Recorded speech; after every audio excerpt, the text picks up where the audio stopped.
Magandang umaga sa ating lahat. Ngayon ay September 2, 2024 at narito ang update ukol sa minomonitor natin na sama ng panahon na si Tropical Storm Enteng.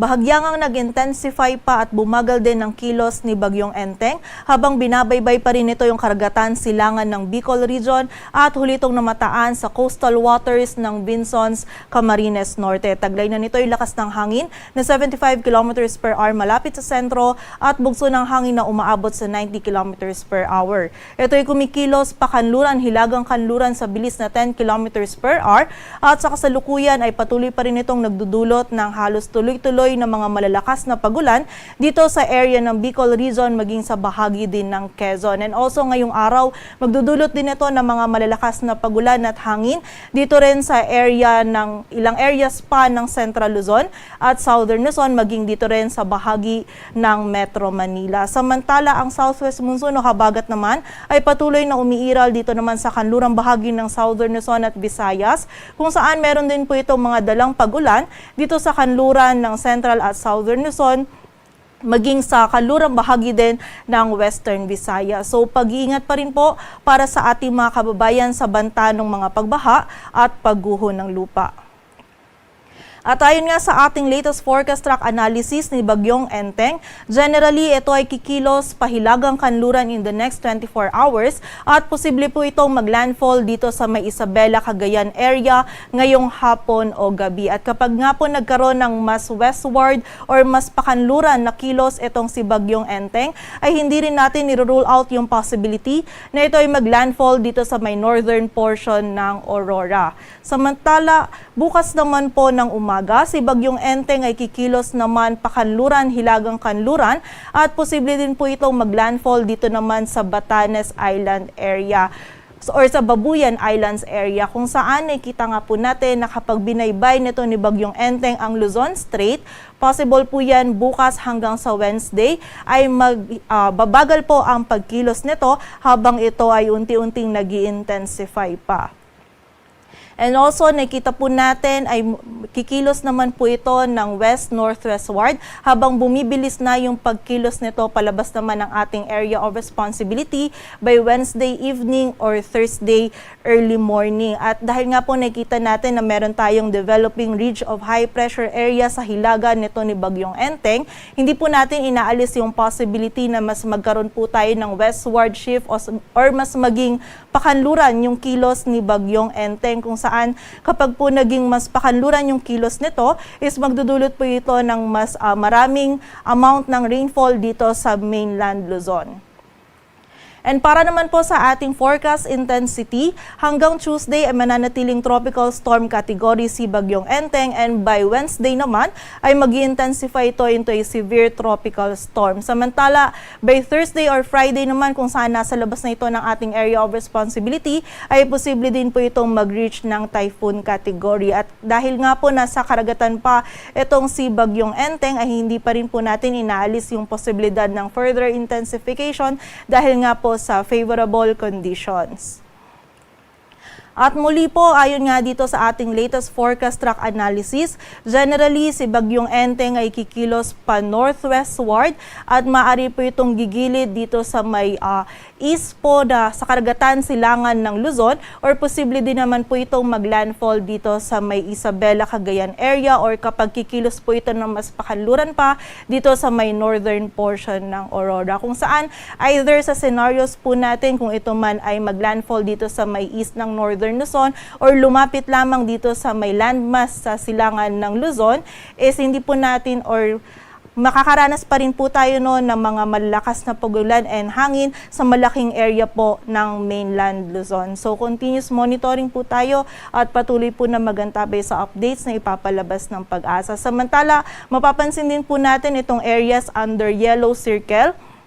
kung saan itong areas po na ito, yung mga makakaranas ng mga maximum winds na dulot ni Bagyong Enteng, kung saan meron nga po tayong wind signal number 2 na nakataas sa northeastern portion ng Camarines Norte, northeastern portion ng Camarines Sur, sa eastern portions ng Cagayan, Isabela, maging sa eastern portion din ng Quirino at eastern portion ng Kalinga. Samantala, meron din tayong wind signal number 1 sa southern portion ng Batanes, sa eastern portion portion ng Abra, maging sa eastern portions ng Mountain Province at ng Ifugao, sa nalalabing bahagi pa ng Cagayan, Isabela at Quirino, maging sa eastern portion ng Nueva Vizcaya, and also nalalabing bahagi pa ng Aurora,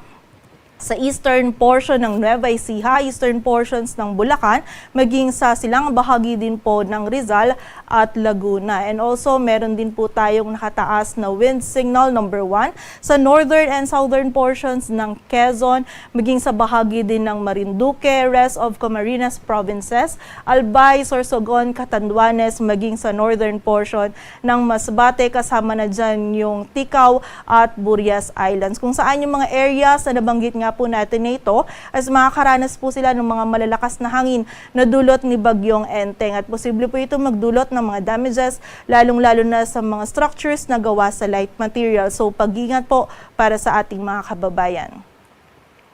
Samantala, bukod po dito sa mga areas natin under wind signals 1 and 2, is makakaranas din po ng mga malalakas na ng mga bugso ng mga malalakas na hangin, dulot naman ng enhanced southwest monsoon. Itong area ng Ilocos Region, Zambales, Bataan, Pampanga, Aurora, Bulacan, Metro Manila, Calabarzon, Mimaropa, maging yung bahagi din po ng Bicol Region at Visayas.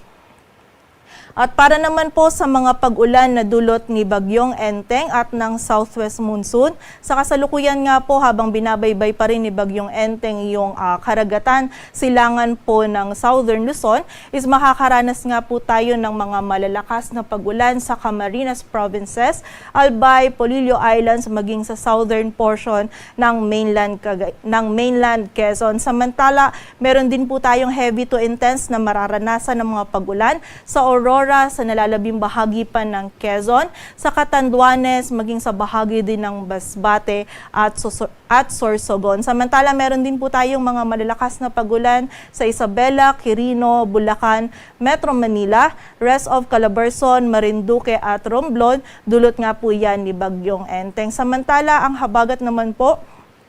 ay magdudulot din ngayong araw ng mga pag-ulan sa Mindoro Provinces. Sa Northern Palawan, kasama na dyan ng Calamian, Cuyo at Cagayancillo Islands, maging ang bahagi din ng Antique. And also, meron din mga pag-ulan sa Zambales, Bataan, Tarlac, Pampanga, Nueva Ecija, rest of Palawan, rest of Western Visayas at maging sa Negros Island Region. So muli po, pag-iingat para sa ating mga kababayan sa banta ng mga pagbaha at pagguho ng lupa. Samantala, bukas naman po ng Martes, habang binabaybay pa rin po nito ni Enteng itong silangan ng Northern Luzon naman, is meron po tayong mararanasan ng mga malalakas na pag-ulan sa malaking bahagi po ng Northern Luzon, partikular na yan dito sa Isabela, Cagayan, Abra, Apayao at Ilocos Norte. Samantala, mga malalakas din po na pag-ulan ng mararanasan sa Aurora, nalalabing bahagi pa ng Ilocos Region, Cordillera Administrative Region, maging sa bahagi din po ng mainland Cagayan Valley. Samantala, ang habagat po natin patuloy din pong magpapaulan bukas dito sa Occidental Mindoro, Northern Palawan, kasama na yung Calamian, Cuyo at Cagayancillo Islands, maging sa bahagi din ng Zambales at Bataan. At meron pa rin po tayong mararanasan bukas ng mga pag-ulan dito sa Metro Manila, Calabarzon, rest of Palawan, dito din sa bahagi ng Romblon, Western Visayas, Tarlac, Pampanga, Nueva Ecija at Bulacan. And by Wednesday naman po, patuloy pa rin magdudulot ng mga pag-ulan si Bagyong Enteng, kung saan sa Babuyan Islands, Apayao, Abra, Ilocos Provinces ay meron pa rin po tayong mga malalakas na pag-ulan na mararanasan. And also, moderate to heavy din po yung mga pag-ulan sa Batanes, mainland Cagayan at nalalabing bahagi ng Cordillera Administrative Region, maging sa area din po ng Ilocos Region, dulot pa rin po yan ni Bagyong Enteng. And also by Wednesday, patuloy pa rin po yung mga pag-ulan dito sa may western section ng ating bansa, partikular na yan sa Zambales, Bataan, Occidental Mindoro, sa Northern Palawan, maging dito pa rin sa Metro Manila, Calabarzon, sa Tarlac, Pampanga, Nueva Ecija, sa bahagi din po ng Bulacan, sa rest of Palawan, Romblon at Antique. So muli po, pag-iingat pa rin para dun sa mga kababayan natin sa posibilidad ng mga pagbaha at pagguho ng lupa, and also makipag-ugnayan din po tayo sa ating mga LGU at local DRRM offices para po sa mga aksyon na kailangan po nating gawin para sa ating kaligtasan.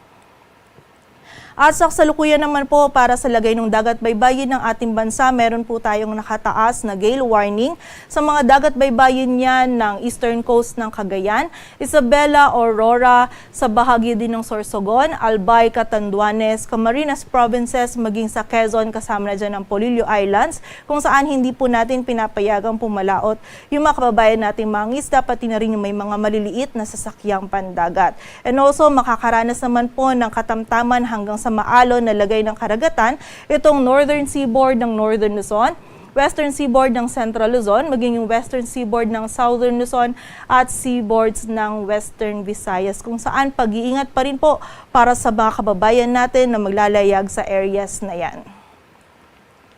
Patuloy po tayong magantabay sa updates na ipapalabas ng Pag-asa, at para sa mas kumpletong impormasyon, bisitahin ang aming website pag-asa.dost.gov.ph. At yan po muna ang latest dito sa Weather Forecasting Center ng Pag-asa. Grace Castañeda, magandang umaga po.